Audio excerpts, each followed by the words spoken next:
This morning we're talking about faith, okay? And in fact, the reason we're talking about faith and the reason I was talking about fruit was actually, if you go to slide 1, if you go back one, this is a verse that we've been looking at for several weeks. So we're doing a long series this year talking about the Holy Spirit. We had many weeks looking at the gifts of the Spirit. And now we are looking at the fruit of the Holy Spirit. What's it, kids, what is it about fruit? What do we know about fruit? It has seeds. It's tasty. And it looks good. Okay, so here we go. We're going to just look at this together. We don't have to read it. Here we go. But the fruit of the Spirit is love, joy, peace, patience, kindness, goodness, faithfulness, gentleness, and self-control. Against such things there is no law. So, faithfulness, faith, we're going to get into that. That's what we're going to be talking about. But the important thing to remember about each of these is they are fruit. And so, as Christians, when we're filled with the Holy Spirit and these things are being worked out in our lives, what happens to our lives? A bit like fruit. Our lives should what? Look good. Be tasty. And it should produce what? Seeds. That's the point of fruit. Okay? So we're going to remember that this morning. We're talking about faith and faithfulness as one of the fruits. And the key message is that if that is happening in our lives, people are going to look at our lives and say, that looks good. People are going to talk and engage with us. There's going to be something about it that tastes good. I know that's a metaphor, isn't it? But it tastes good. Wow, there's something really attractive about this.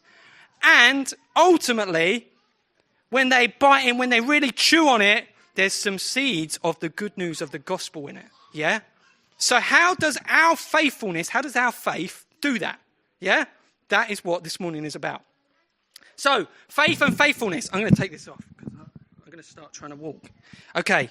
Faith and faithfulness, very quickly. I want us to just think about some different examples where Jesus called out faith. What does faith look like and what happened? Okay, I'm going to give you some quick stories.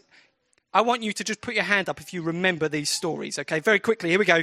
So who remembers the woman who was bleeding for 12 years? And Jesus laid hands on her and he says, your faith has made you well. Yeah, that was one story. That's where Jesus called out her faith. Here we go. Here's another one. The Canaanite woman. Now, I struggled to remember this one. Canaanite woman who had she had a demon-possessed daughter. And she came and Jesus said, nah, I'm not here to deal with the Canaanites, actually. I'm here for the Jewish people. And she said, please, Jesus. And he said, your faith, your daughter's going to be well because of your faith. What about Bartimaeus? Who remembers Bartimaeus? Blind man, and he calls out and he says, hey, son of David, I know who you are. Jesus says, you're going to be able to see because of your faith. And there was another one, it says a woman of the city. Adults, you might know what that means. But she comes, she breaks expensive oil, starts weeping on Jesus' feet. And everyone says, who is this woman? Why are you allowing her to do that? And Jesus says, you're forgiven because of your faith. You saw who I was. And then there's the story of the 10 lepers, right? You remember? Lepers, horrible disease, cast out of the city. And Jesus says, you've got faith, you're healed. So faith, Jesus saw it all the time. And we've read, because we just did our memory verse, right? And you will remember the memory verse, what faith is, right? Because faith is what? Let's hear it a bit louder, come on.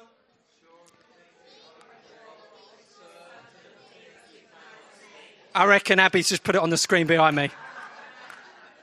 She's on your side this morning.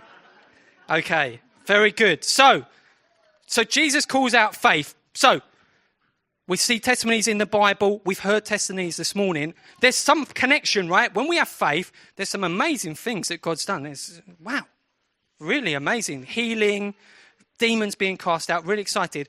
But then we're talking this morning not just about healings and miracles, but it appears in this verse that we've just read in Galatians where it says it's a fruit. So what does that mean? Why is faith there and Jesus can see it straight away and says, you've got faith, you're healed. But it's also a fruit which takes ages to grow. It's got to be nurtured and looked after. It's got to have the right water and sun. It's got to have all the right conditions, and it takes ages to grow. Because we've looked at all the other fruits, right? And it's all about the time it takes walking with God and him changing our character. So on the one hand, faith, instant miracles, Jesus sees it. And on the other hand, something else, a fruit that takes time. So to help you understand what's going on here, I need 2 strong-ish volunteers. You don't have to be strong, but you've got to trust me. I could have 1 child, but I definitely are going to need an adult. I'm going to say an adult male, and that's not to be sexist, but you'll understand when I tell you why. 2 volunteers. Otis, you want to come? Naming you up for it? Okay, all right. And 1 adult. 1 adult. Come on, guys. Bob is here. Okay, right. Okay, I need you to choose a number, 1 or 2. You've got to choose a number, 1 or 2. Okay, 1 or 2. Otis, why don't you choose first? 2. Okay, so Bob, you are number 1. Right. Number 2, I've got a weightlifting challenge. Who's been watching the Olympics? Okay, we've got a weightlifting challenge. I don't think we've had any weightlifting yet. So number 2, Otis, this is your challenge, okay? I'm going to put it down here. All right, I think if you stand there. Bob, you've chosen number 1, or you were left with number 1. And this is your challenge. Okay, you're going to be all right. So here we go. I'm going to put this down for you. Okay. All right. So here's my first question. Otis and Bob, do you believe that you can lift this? You don't know how strong it is. You don't know how much it weighs. Ignore what's written on it. I've just put it down. Do you believe you can lift it? Yeah? Yeah? You believe you can. Otis has got faith. Okay, Bob, do you believe you can lift it? Say yes. Got faith. Bob has got faith. Okay, all right, here we go. Let's give a little drum roll. Let's see if they can lift them. Here we go. Wow, fantastic. Very good, very good. Okay, all right. So that is faith, right? They didn't know how much it weighed. They weren't sure. I didn't give them any practice. They took a chance. They said, right, I trust you, Brook. I think I can lift it. Here we go. They've lifted it. Okay, so faith is at work. All right. But here's what we're going to see, because it's pretty impressive that they've lifted it. But as I talk, we're going to see if they can hold it. Okay? So here we go. Otis has got the right idea. So Otis, the aim is to hold it above your head. There we go. There we go, Bob. Right.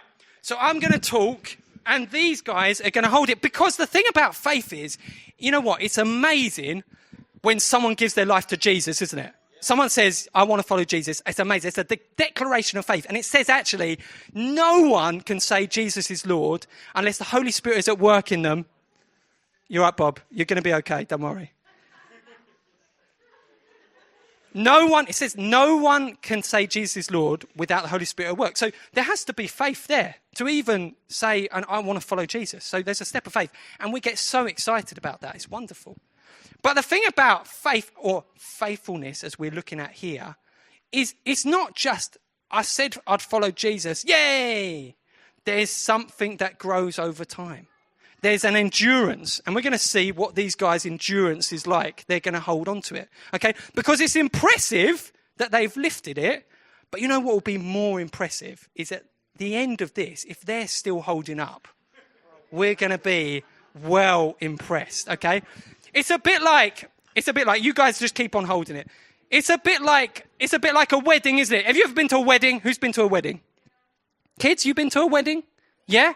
And there's that amazing moment when they say vows to each other, don't they?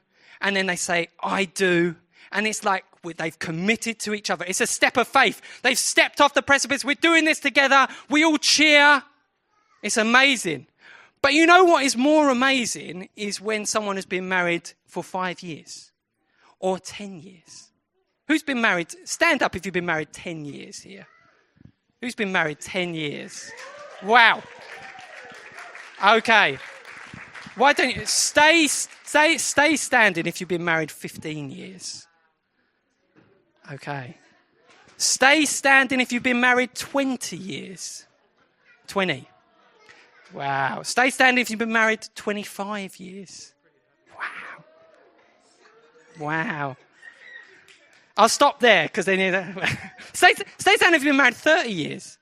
Wow. Amazing. Wow. It's amazing, isn't it?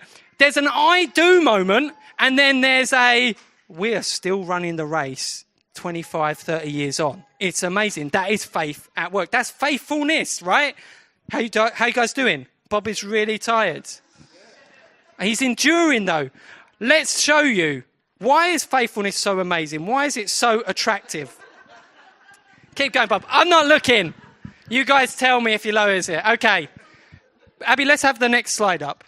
Very quickly. Let's have the next slide up. Oh, the one before. Oh, it might be the one after. Here we go. I just want to read these verses together quickly, okay? Because I think this is really important. Because we're going to learn something about why is faith so important. Okay, here we go. I'm going to read them. This is from James. There's a couple of verses from James.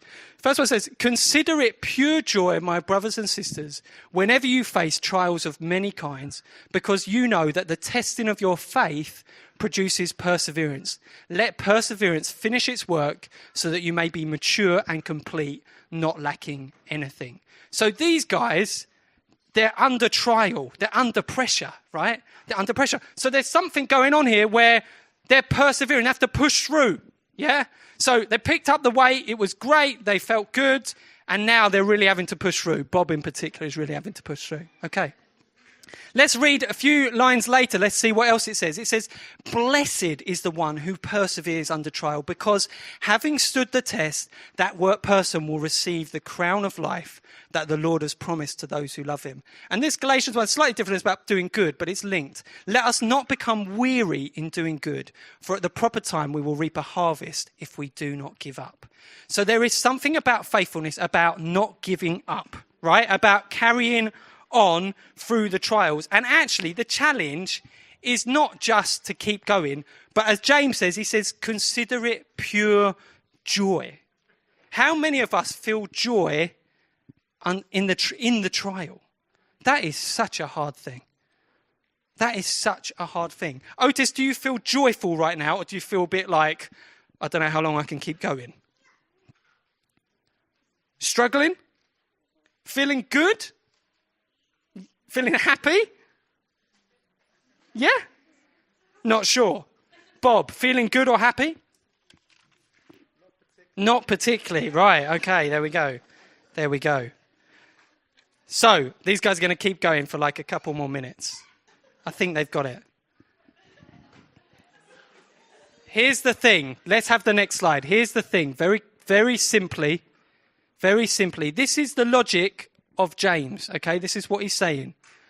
Without trial, your faith won't be tested, yeah? And without your faith being tested, you won't endure, okay? And without that endurance, there's going to be no reward. There's going to be very little reward. Or should I say it like this? The fruit is not going to be that tasty, or it's not going to be, it doesn't look that good, and it doesn't produce many seeds, yeah? So the opposite is actually, if we count our trials, if we see this pressure as pure joy, it will grow our faith. And if our faith grows, we will have the endurance to run the race well. And if we run the race well, there is great reward. And it says there, James actually calls out, right? There's reward for us. It says actually in heaven, there's a promise of amazing reward. But actually, more than that, there's a promise of reward in seeds sown, God's kingdom growing. Okay, let's give these guys a massive round of applause. They've done amazingly well. Well done. You can pop it on the floor, Bob, if you want. That's all right. Otis, you want to put that down? Thank you, mate. Really well done. Really well done. Okay. So, what fantastic job. So what's the secret? All of that sounds great. Okay, Brook, well, how am I meant to endure then? What's the secret? So we're just going to look at this final verse together from Hebrews 12. This is a very simple secret, okay? Simple secret hidden in plain sight in Hebrews of how to endure and see our faith grow, okay? I'm going to read it. It says, "Therefore, since we are surrounded by so great a cloud of witnesses." So just the context before this, in this letter, there's been a whole list of all these amazing people in the Bible that actually they didn't necessarily perform great, but it says they had great faith, and that's what kept them going. So those are the cloud of witnesses. It says, let us also lay aside every weight and sin which clings so closely, and let us run with endurance the race that is set before us, looking to Jesus, the founder and perfecter of our faith, who, for the joy that was set before him, endured the cross, despising the shame, and is seated at the right hand of the throne of God. Consider him who endured from sinners such hostility against himself, so that you may not grow weary or faint-hearted. So the secret of faith, the secret of not just having an I do moment or a moment where you say yes to Jesus, but the secret to that fruit growing to being something tasty and attractive and full of the seeds of good news that other people can see, is to lift our gaze to what Jesus has done. Because this is the good news of the gospel, right? That Jesus came, and it says he endured everything that we face. In fact, he knows greater pain than you will ever know. He knows greater loneliness and loss than you will ever know. He knows greater abandonment by people and having no friends than you will ever know. And he went through all of that because he looked at us as an inheritance. He looked at the joy of us who would be saved, and he said, that's worth it. Count me in. And actually, we would not have had that amazing good news story without the trial and the pain of what Jesus went through. They are linked together. You cannot untie them. They go together. And so in our lives, it's the same thing, okay? That without trial, without the challenge, without our faith enduring, okay, the good news of the gospel is so diminished, okay? It's absolutely essential they go together. And so what I would love to do is we're going to take communion quickly together. And what we're going to do is just lift our gaze back to Jesus and what he's done, okay? Because that's the thing that inspires, that's what inspires faith in us, okay? We're going to look at what he's done. And we're just going to, thank you guys, really appreciate it. So Rich is going to help us come and just take communion together. Thank you. And we're just going to remind ourselves of what Jesus, we were doing this in our praise earlier, but we're just going to remind ourselves of what Jesus has done for us, okay? Lift our gaze to him.